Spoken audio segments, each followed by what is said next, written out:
Leap of Fate podcast fans. Welcome to this week's episode with yours truly, Randy Silver. As a friendly reminder, the Leap of Fate, as you see right here in the video, my little plaque, is all around overcoming adversity in our daily lives, overcoming societal challenges, overcoming anything that can help you achieve your goals and dreams. We have a really good guest today. His name is James Perdue. He's a speaker, author, and professor. He's a coach. He's everything that you want to motivate yourself. James, when he was growing up, he became a quadriplegic playing football. That means he's paralyzed on all four limbs in some part. He was told when he was 18 he'd have to be in a nursing home, very low survival rate, everything that goes with having paralyzation. Really, really scary. Very tough subject, again, we have this week. But he's overcome. He's very successful out there coaching people, mentoring people, teaching people about the adversity that you can come over your daily life. We all think that we have a lot going on. James is paralyzed. Dr. James Perdue is paralyzed, and he's able to thrive, be successful, live a humorous life. He'll bring some jokes in here and just be happy and be able to spread that with others. It'll make us understand some of this trivial stuff that we go through isn't on that scale, and we can go through the minor days and the daily grind if he's able to achieve what he's been able to go through. So that's why I wanted to bring Dr. James on. I want him to talk about his story with everyone before we bring him in, because I know he's ready to get going. Loft Gang, thank you so much again for everything that you guys do, for all the support. You guys have told me the past weeks the episodes have been really educational. I know that we've had some tough subjects we spoke about, but you guys have said it really helps you understand what people go through in their daily lives and how they achieve your dreams as well. So with that said, we're going to really go into this one. We're not going to waste time. Dr. James Perdue, welcome to the podcast.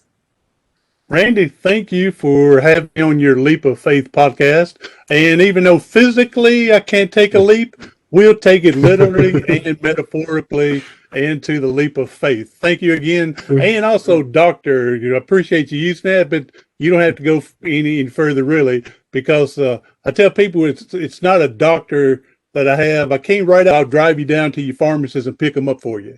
I love it. So I think that's a great point. Let's just dive into it. So I think I give a good overview.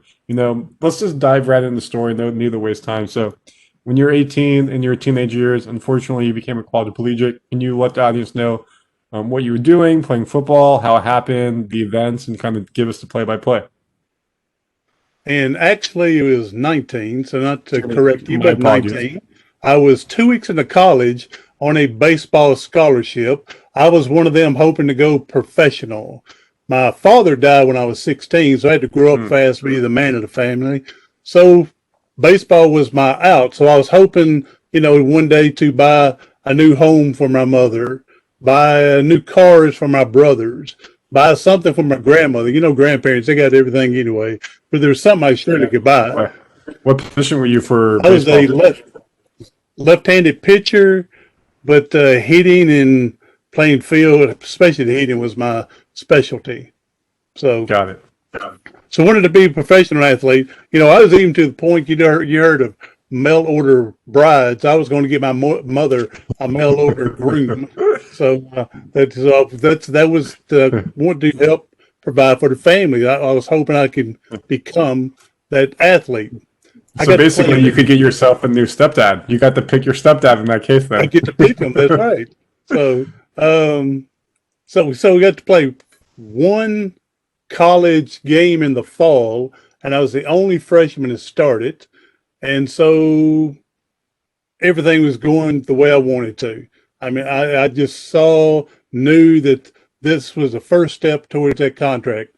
The very next day, there was people on the campus ground at college, and they were playing football. Now, no pads, no helmets, but we were playing tackle football. So we're playing back and forth. We've been out there maybe 2 hours. Again, no pads, no equipment, no helmets, but we're playing tackle. My team got the ball back. And we got the ball back. And so when we got the ball back, I said to the team, I said, hey, I'm done playing for today. I need to get my stuff ready for class tomorrow. We've been out there probably about 2 hours. And so I was going to go ahead and leave. So I actually walked out of the huddle. I got maybe 10 feet away and I heard someone say, we need someone to run the ball. I stopped, turned around, and I said, I'll come back for one more play. Now, Randy, this is a shameful plug, but I'm going to do it right now. One More Play is the name of my book on how I got injured. So just a little old, how things went, how I got injured, and where I'm at today. So just so we'll put that in the bio of the Spotify, Apple, and also the YouTube. So please check out the link. So keep going, Jim. All right, thank you. And so I go back into the huddle, and they hand the ball off to me. And I bust through the line, did my Heisman Trophy pose and everything coming through there, and broke a couple of tackles. And right at the end, touchdown, scored a touchdown team. As I was turning back towards everyone, of course, everyone knows when you score a touchdown, the play's over. Yep. No more. Yep. It's over with. So I turned towards the field, towards everybody. And then I see something on the right side of my peripheral vision. I have no idea what it is. I just see something in my peripheral vision on my right side. About shoulder high, I hear a loud pop. I felt some pressure and heard a loud pop. I thought my collarbone had broken from that. But from the hit, we both went to the ground. And on that day, only one of us returned to our feet. And Randy, I'm going to give you a hint. Of the two, one of them wasn't me. So I laid there instantly knowing I was paralyzed. Instantly, you're like, I don't feel my hands, I can't feel my feet. Couldn't move my arms, couldn't move my feet, couldn't move from my. I tried 3 times to get up. The guy that I tried 3 times to get up, so I lift my head. When I lift my head, the shoulders didn't come up, my arms didn't come up, legs didn't come up, and then the guy that tackled me hit me. He goes, does the touchdown still count? He's all excited he tackled me. And then asked, does the touchdown still count? And I said, man, I'm really going to get up and beat you up. And then I tried again, lift my head, nothing else followed. And then the old thing, they say 3's a charm. So I tried the 3rd time, nothing followed, nothing came up, and knew I was paralyzed instantly. And then I started thinking of a fellow I met when I was like 14 years old, like a fellow named JT. I used to go visit my grandfather in a nursing home. And one day in JT, I don't know how long he'd been there, because I'd go past his room to get to my grandfather's room every time I went. So I don't know when he moved into that room before my grandfather's. But one day I was going that way, and I heard someone say, hey, buddy, come here for a minute. And then I went in his room, and a guy in his 30s, he asked me, well, could I hold some water for him so he'd get a drink? And he was paralyzed from his neck down from a car accident. And so I started thinking of JT and started thinking of me at the age of 19 is going to be put in a nursing home. So let me ask you this question. That happened in the moment. You feel the pop. Severe pain that came with it? Was it more like you were in a state of shock and adrenaline was running because of what was happening? How did the people around you react? What was the play-by-play there? Actually, the hit, and I'm assuming with adrenaline stuff, there was very little pain in my neck or anywhere else. Again, everything from my shoulders down went numb, so I couldn't feel anything hot or cold, sharp or dull from there. There was one gentleman, I wish I can get hold to him now. This is, it's been nearly 38 years ago. He was going to school to be neither a EMT or a paramedic, something to like that. All of a sudden, when he realized what was going on, hey, he's barking orders. Someone run to my room and get my stethoscope, get my blood pressure cuff, bring a blanket so we can cover him up, bring it with my bags, and here he is taking control and taking all my pressure and everything, and before the ambulance even got there, and here he is Wow. giving them all the information. And I think that helped, that Yeah. knowing that there was somebody there already, so I wouldn't get too excited and try to figure out what's going on here. Yeah. So Crazy. And that, I'm sure, like in the moment, like you just said, 19, college career, trying to support your family, playing baseball, and then flash, everything got taken away from you. Like the mental, we'll talk about that, but the mental toll I'm sure that took in the next year or 2 years of like, why me? Why did this happen? How could I have done that one more play? Why not walk away? All this must have just started piling on you. over time, yeah. I actually, when I went to the hospital down the road from where the college was, a couple of days earlier, I'd met this girl that was studying to be a nurse. And I remember saying to her that one day something bad's going to happen to me. And, we're going to figure out some way to deal with it. She said, you'll have to depend on other people. And I remember saying, too many people depend on me. I can't just sit back and not do anything. Hmm. And here I am in the hospital, paralyzed. And all of a sudden I looked up, there's a girl working to be a nurse is in there. And I said, called her by name, and I remember her name now. And she said, what are you doing here?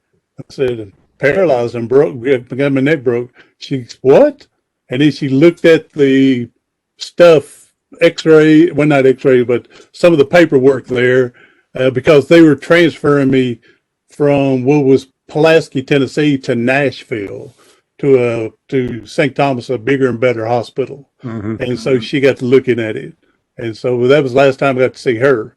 But yeah, a lot of things when you're laying there paralyzed, you get a lot of thinking goes on, that's for sure. And if you Yeah. don't watch out, a lot of bad thinking go before your good thinking. Yeah. You know what I'm saying? Talking about like, we preach on this podcast, Leap of Faith, positive mindset. That's such a hard turnaround. How do you stay positive when all this is happening and not let, as you just said, the negative mindset go in? Like, to just interject for a second, in college, I tore my ACL and PCL. I was playing lacrosse and I went to make a cut. It was one of those non-contact injuries. Sounded like a gunshot went off, went down, and I was in severe pain. I was crying. I was yelling. It was 10-10 in the fourth quarter, 2 minutes left. I was just like, I just want to play. I just want to play. I just want to finish the game. I'm such a competitor. And actually, the field doctor literally said, "Hey, you should stop crying. You're being a pussy. You're not hurt." And I was like, "Sir, I know what happened to me. I'm hurt." He goes, "No, you're not hurt. Like you're milking it pretty much." I was like, "Dude, not okay." Next day, got an MRI, full tear, full tear. There was nothing I was faking about it. I went to the field and I saw him there. I was like, "Hey, sir, like, I'm just letting you know, here's my results. I am clearly hurt and I'm injured, not just hurt. And I don't care that you're wrong, but the fact that you call me a pussy, and excuse my language on the podcast, is not okay. That is not professional. And anybody I hope you work with moving forward never feels the way I feel because of how you talk to me in the moment. Even if you're wrong, I don't care. Don't ever use that language." And he was taken aback, and I called him out, and he owned up to it. But like, luckily, I'm able to recover from ACL, got surgery. You obviously, unfortunately, paraplegic. It's a different type of injury, so it's a different type of mindset that you have to go through. I like what you mentioned a second ago. There's a difference between being hurt and Mm-hmm. so-called injured, like something like Yep. that. There's a difference in it. You got to be able to know where that line is. You Yep. can be injured with even anything, but it may not be hurt from there. Yep. Yeah. So to know the difference is very valuable. But for me, yeah, it was like the first, 4 or 5 years I went to, I can't remember, it was like 15 different rehabs in first 5 years trying to find that cure to walk again. I was all focusing on walking. And when they first got injured, they told me I would never walk again, possibly not move from my neck down. Mm-hmm. And later they did the doctor say that my family should put me in a nursing home because I'd be too much of a burden for them to provide care. So fortunately, we were hard-headed and didn't listen to them.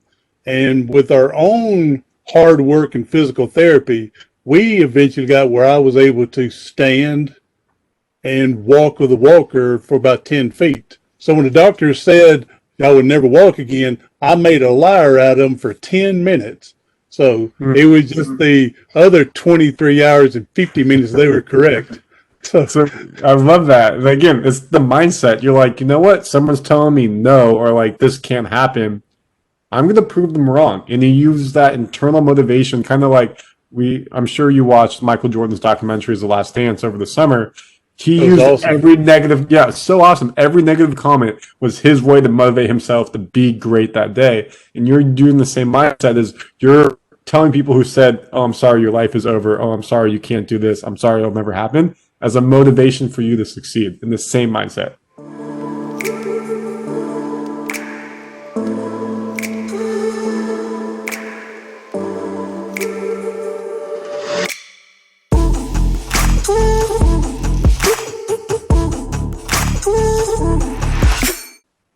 Well, even to one point, to the smallest incident, one time it was time for my driver's license to be renewed, and at that time I wasn't driving. I was, barely in a wheelchair, and I told my mom, "Don't send any money in, just let it go." And she was encouraging me, "You ought to keep your driver's license." She said, "You may drive again." I'm going, "What are you talking about?" So I'd never seen anybody else drive before in a wheelchair, and at that point I didn't, because I hadn't been around other people, and so I said, "I just let it go. No need paying that money." And she said, "Well, you're going to need ID one day for something." I said, "Well, then I'll go get an ID card, not a driver's license card." Well, wouldn't you know it, as it goes, they say mothers, with their intuition and instincts correct. I finally was learning to drive again, and here I am, had to go take driver's license test all over again from the very beginning because I let it expire. So I would encourage anyone, even if you can't drive again, keep the driver's license active. You never know what technology is coming up with today. Man, the stuff they use today to help people drive is just remarkable. It's a lot different than the stuff that I was first using, and probably the stuff that I continue using. Man, there's so much. The advancement is so awesome. So what do they have? What special stuff can they put in the car to help you drive?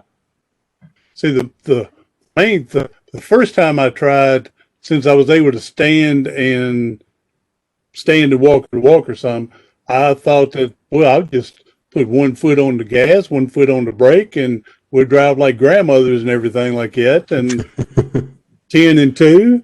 And so I tried that for a while. That wore me out too much. And I met a woman when I first went back to college and got talking to her about how I would like to drive again and everything. Said, but they got these hand controls, what's called hand controls. It's a stick. This one stick has two other sticks going off from it, and I say sticks, they're made of aluminum or whatever, and one of them goes to the gas and the other one goes to the brake. On my system, what you do is you take mine's set up for my left hand, that I push down to the floor, makes the gas work, and then you push into the dash to make the brakes work. But I saw something this past year where this guy was like he was playing a game. He had both hands, and you can tell this guy here had less movement than I did, than I do. And each hand was in a certain device electronically, and not even on the steering wheel. One device, his left one, he would work the gas and brake, slide back and forth. His right hand controlled the steering wheel. Wow. I don't know how much it costs to put this stuff in, but that would be much easier than what I'm doing again with this older system. Man, it's amazing. So how much movement do you have currently right now? And do they expect you to continue to get movement? Or are you kind of at the peak of where you're be able to go? Oh, I peaked out a long time ago. I've been at this almost 38 years now. Again, can't move my fingers, hardly any. My wrist, they can bend down, bend up, but if I turn them the opposite direction, I can't move them up. I can't put my arms above my head. Triceps don't work. So How about your legs? I can move them still, but I can't stand on them now. So Hmm. You're go back from there. 24 hours. Back Yeah, there back only to the 24 hours. 24 now. So Yeah. so eventually, and that just came across here in the last 10 years. That what had happened is I used to be able to stand and pivot to get in my car, stand and pivot to get in my bed, stand and pivot to get on and off the toilet, stand and pivot to do what I needed to. And one day I got bit by a brown recluse spider on the bottom of my right foot, and I didn't know the spider right was there until there was a blister about the size of a tennis ball. Oh, And wow. by the time it busted open, all that dead tissue was in there. So they cut all that out, and they told me not to stand on the sore because it would break the new tissue trying to grow. So then after 5, 6 months of not standing, I lost the strength to stand because of that Makes spider sense. bite. So, Damn. And you didn't know but the we go spider bite from was there. there because you didn't feel it? Yeah, no, I didn't feel it. So Hmm. didn't I did see, you see a blister started coming up on my foot, and I did go to the emergency room, and they wouldn't listen to me. I told them thought it was a spider bite, and the only reason I knew or thought it was I used to be a school teacher, and it was time to go back to school the first day. So I went and got my shoes that had been sitting under my dresser for 3 months. And then I looked in the right shoe, I could see a spider web in there. So I Hmm. just took a wet rag and wiped it out the best I could. Dumb me, I should have sprayed something in there in case something was in there. Apparently, something was in there Yeah. and bit me when I put the shoe on. And that's when we noticed it. The blister was getting bigger and bigger. Go to the emergency room, and they said, "No, don't bust it open. That's your body fluid trying to heal itself." And come to find out, it was that poison from the spider that was all in that fluid, killing all that tissue. So, Mm. That oh is well. crazy. So then let me take it back for a second because, like, that means obviously you didn't really get the nerve feelings back in your feet. What was the rehab like? How did you go from just moving your arms, moving your shoulders, trying to move your feet? Was it like 20 hours a day of rehab? Obviously, maybe back then the technology wasn't as advanced to help you. So what was it like? And then on top of that, mentally, day over day, getting over the mind over matter and persevering through the hard, long days that you probably were going through. I learned early with physical therapy when you're at a hospital or a therapy place, they basically, and they got so many people they got to deal with, you're basically getting 1 hour in the morning, 1 hour in the evening, in the afternoon of therapy. And so, and also I learned from going to different rehabs, a lot of them, they're training you, teaching you how to live in the wheelchair, not how to Mm. try to get out of the wheelchair. And that's understandable as I got older, because at the beginning I was going, well, they ought to be teaching me how I can learn to stand again, not how to, because that was all my focus. Well, they knew more than me, better than me, that, a lot of spinal cord injuries, a lot of it is you're there for the long run. And there's some very fortunate, lucky ones, blessed ones that do get up and walk again, but those are the few and in between. And so keeping the mindset, because again, I'm going, y'all are not doing what I want. I want to be able to, but they were doing what was more reality, Mm. where I was in fantasy world and hopeful world, hadn't really reached that bottom to figure out this is the way it's got to be. It's going to be. And it took a while for me to, again, I went to, like I said, 15 different rehabs. A lot of them were just 1 day evaluations that didn't work. But I I live in Tennessee, so I drove my brother and friend. We drove 18 hours to Pennsylvania for a 1 hour evaluation. The guy didn't think it'd work. So turn around, drive back. I spent 3 months in Miami Project doing some research, 1 day evaluation in Atlanta, Birmingham. So a lot of stuff is just 1 day evaluations, but the mindset was, I'm going to beat this. And my form of beating this was I had to walk again. Mm. When I finally woke up and realized you can still beat this and not walk was a game changer, because then you learn to be more independent. You're driving, learning to dress yourself, getting food, cooking for yourself, going out and having a good time. Yep. And so how do you do that today? How do you dress yourself, cook? How do you do, go to the bathroom, daily activities? Actually, my brother helps me get my shorts or pants up. I can get them up as far as I can get them while I'm sitting up. I can, get my shirt on and stuff like that.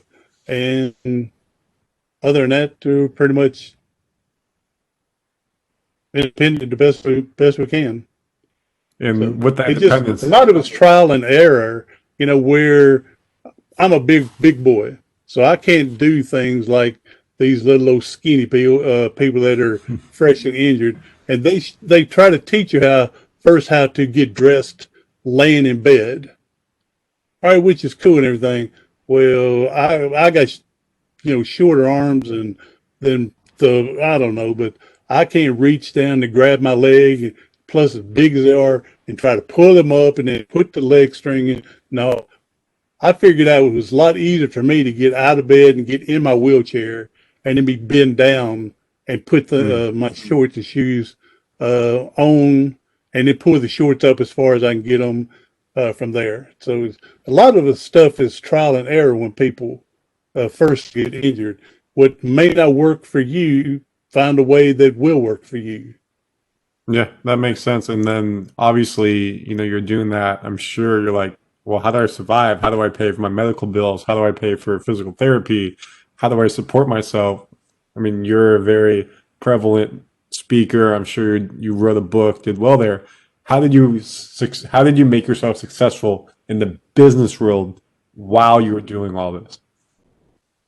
It came again when the first 5 years going to these rehabs, it came to the point where I finally lied to my family and lied to myself. And it was, I told all of us and even myself, I said, it's not that I'm giving up on trying to walk. I said, but we need to put it on the back burner. And if I'm going to be successful, I don't know anybody in wheelchairs that are not doing something unless they got a degree. Of course, again, I've never been around a lot of people in wheelchairs. I'm Hmm. sure there's a lot of successful people back then that didn't have degrees, but I hadn't been around them. So I felt that I needed to go back to college and get my stuff, get a degree to be able to be successful. And my older brother was very, what do I say? Influential? There you go. Thank you. Yeah. And telling me, he said, because when I went to high school, I did just enough to stay eligible to play sports, just enough. So I was a big C man, 2.0 man. So, and then when I went back to school, college, he says the determination that you had to on the ball field, you'll need to direct that determination, fulfillment, to perseverance in studying now. And so he made my mind change even then, because I was going, man, I'm just a C person from high school. How am I going to learn all this stuff and he brought it to me. He said, you got to change it now. And all the energy and determination, everything you had on the sports field, you need to direct it all into your education now. And so that was able to help me stay focused like that. I love that. And then what was your degree and what did you do with your degree? Ended up getting a teaching degree, and so I taught for about 14, 15 years, and got into coaching with our girls basketball team. And you can see behind me right there, we won a state championship one year. So we were very, I was blessed to be at a school where the girls that I coached were very athletic. So very blessed. You know, they make the coach look good. It's all about the athletes, not the coach. You know, it's here's the funny thing is I tell people, you know, coaches, they say, I've been told I don't give enough credit to myself in coaching. And I'm one of them, you know, believe that you can't win the Kentucky Derby riding a mule. So how many people, though, how many coaches have you seen or heard that every time they win, it's because what I did to adjust for the game had them do? But every time they lose, he's always blaming the players didn't follow and do what I said to do. No, I'm one of them. If we lose, somehow it's my fault. I didn't get the girls prepared for it. But if we won, it's because you did it all, and I just got to sit back and watch because you already prepared, knew what to do.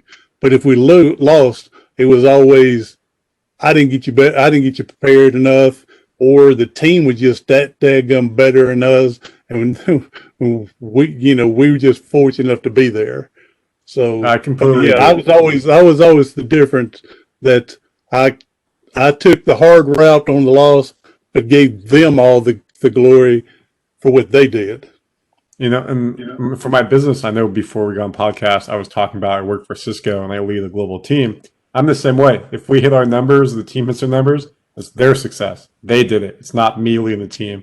If we miss the numbers, it's not their fault. It's my fault as the leader. I did not do something to prepare them well enough. I did not give them the resources. It's on me. And I believe that. It's really, there's no I in team. I know it's very cliche to say, but it's true. It's really, really, really true. Oh, now don't go there with no I in team, because did you see Kobe Bryant's service they had for him? Yeah. And when Shaq got up there, did you see that one? Yeah. Shaq got there, he's telling the story. Shaq's telling the story. He said one of the players come up to him and said, "Man, Kobe ain't passing the ball or anything for us."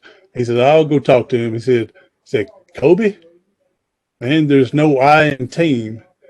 And Kobe says, "No, but there's an M and an E in there, mother." Yeah, I love Kobe. So Shaq said he goes back and says, "You better get the rebound and go get your own shot." Well, if you see right here, I actually have if you're looking at YouTube, Mamba mentality. I created that. Really, really believe in that. You know, James, I do have one more question before you're doing very, you're gracing us with your time, which I appreciate. Your book, one more play. Tell us about the book, writing the book, the reception for it. I'm sure you've done a talking circuit about it. How has the reception been? I'll make it easy like this. The book took me, and it's a shame, but it took me nearly 12 years to write it. And it's not I'm not an author. I just write and did the best I can. I'm not an author. I didn't get a ghostwriter or anything. But what happened is I'd write a little bit, then I may not touch it for 4 months. Oh, wow. Then come back and write again, and may not touch it for 2 months. And it's fortunately, I mean, it's a blessing, lucky that I didn't lose it. You know how you upgrade your computers, that I didn't lose it somewhere along the line. That's 12 years. So, yeah. But because if I'd have lost it, I don't know if I'd have started all over. So, but let me tell you how successful I think the book is I had 2 people come up to me and thanked me for the book and thought it was going to help them. Now here's the part of the story. The first one come up to me. It was a woman, and she says, "Hey, there's Ricardo." And I go, "Oh, you met?" I got a service dog named Ricardo, and she says, I said, "Oh, you met Ricardo before?" She said, "Well, he was on the front of that book. Did you write a book?" Well, yeah, I did. And she says, well, I read your book. And it says, oh, well, if you don't mind, how did you get my book? Did someone refer it to you? Someone give it to you? Someone tell you what's going on and you went and checked it out? Did you find it in the trash can? Is what I asked her.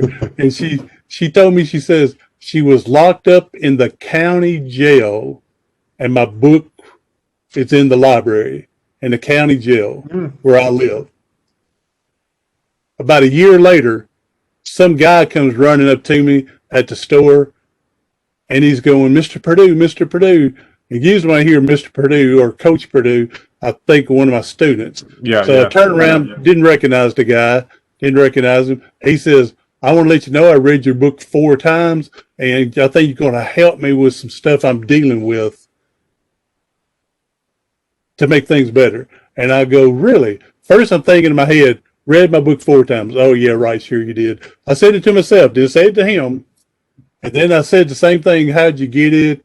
You know, finding a trash can and whatnot. He says, no, I was locked up in the county jail. Wow. And I read it. And then when he told me out, I go, he probably did read it 4 times. And about that time, his girlfriend comes in, says, is this the guy you were talking about? He said, yeah. And so those 2 incidents are just saying that they think my book is going to help them. It just, hopefully that means that they're staying out of trouble from there and staying positive in life. And even though mistakes have been made, you can still have a good life and everything like that. And I'm working on another book and program, and it's called Your Past Doesn't Have a Future, But You Do. Create your future today. So that's what we're working on now. I love that. And I think that goes very well with the theme of leap of fate is if this podcast can change one person, if you're sharing your message here, any of my guests the past year can share their message and one person can make a change in their life for the better or helps them feel they can speak about stuff, normalize the conversations that we're having on this podcast. And it's all worth the hours I put in. Just like I'm sure you feel 12 years of book, one person reaching out to you saying your book changed my life, especially in the county jail when you know they're there for not a positive reason. It's just, it makes your day. It makes you feel like all the effort, all the work, even if it's $0 in sales, was worth it. Yes. Again, and I learned a long time ago from the university, with the community college I went to at the beginning, and the president came to me one time and he says, remember, somebody's watching you. You don't have to know who or what or when, but they're watching you so they can learn from you so they can improve their life. I love that.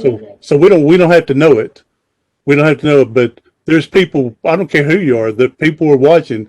They want to know how you get past hardship. What's so different from you that you can be able to withstand it and they don't think they can. And they'll watch you say you do things so they can be able to use that encouragement to build onto their life. I love that. And I think that's a great way to kind of wind this down and end the podcast. If there's one thing that you wanted the audience to get it taken away from this podcast, hey, Randy's audience, leap of fate, this is what you can do in your life. This is what I can teach you. What would that be? It would be that you are stronger than you think you are. I've had a couple of people say, I couldn't do what you're doing, being in a wheelchair like this. Well, you're not in a wheelchair, so you don't know. I said, I'm sure there's something you've done that I would go, I don't know if I could do that. So we are all stronger than what we think we are. And I think sometimes we're put in those situations to find out how strong we really are. So that would be my key point.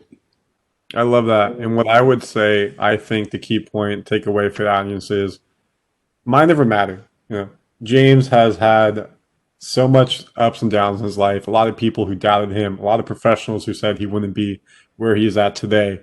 And he didn't let that negative mindset, those negative thoughts ruin him. He had belief in himself. His family had belief in him. And he used that negativity to channel it in a great way for him to be positive and persevere and use it as motivation, as we talked about with Michael Jordan.